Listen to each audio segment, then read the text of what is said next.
I'd like to talk to you about positioning your brand. This can be you, your personal brand, if you are a service provider, or it can be your organization, your company.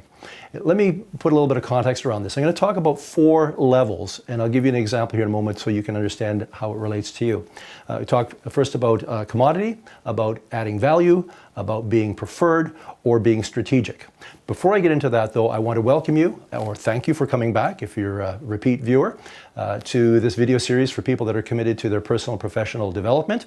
If you're watching us on LinkedIn, always appreciate a like and a share. And on YouTube, if you want to subscribe, just hit the button and we'll keep you posted with what's coming. Okay, let me talk about how you can differentiate yourself based on the position that you occupy in your customer or client's mind. And to do that, I'm going to illustrate it by using a retail example. So let's go to the mall. So we can walk into the mall, and on one end of the mall, we can have Walmart. That would be an example of a commodity supplier or a commodity company.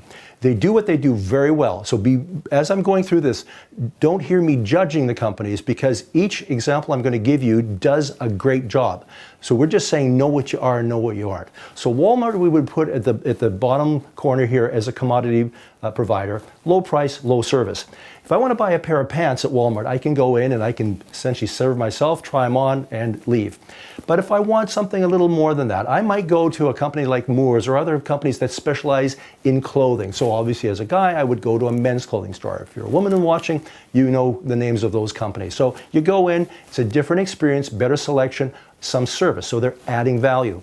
But what if I want to take it up a notch? I want a different experience. I want a different category or class of clothing. So let's go to Nordstrom's. So maybe I'm going to get a designer suit. I'm going to be not only served, but looked after by someone who custom fits and makes recommendation for maybe a shirt and a tie or a dress and a blouse, depending on what you're shopping for. But it's going to be something that probably is going to have a lot of impact.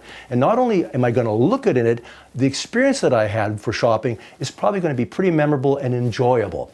Let's take it up one more level. So this is what I call a strategic partner.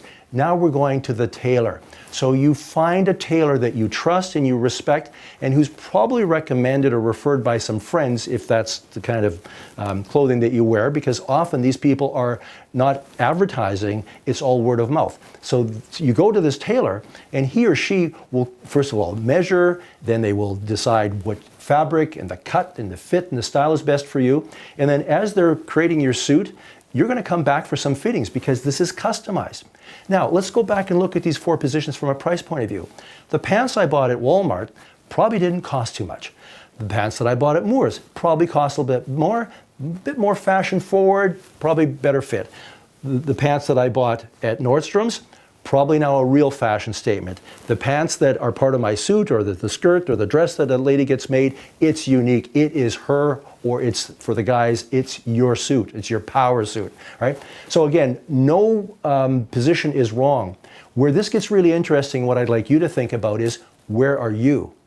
Do you even know what position you're in? Or are you kind of like a thermometer that, depending on the temperature, is going from commodity to trying to be value add or strategic? You can take any position you want. Whatever you take, though, be that.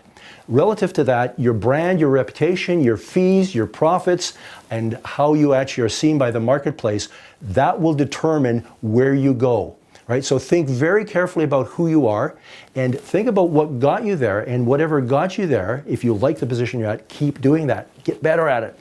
And if what you're doing isn't working for you, maybe you want to reassess. Maybe you want to take a glance at, do I want to move up or do I want to move down? Again, there's no wrong position.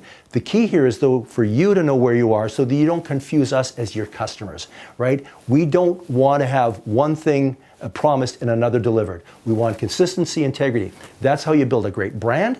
That's how you get word of mouth. That's how you continue to be successful.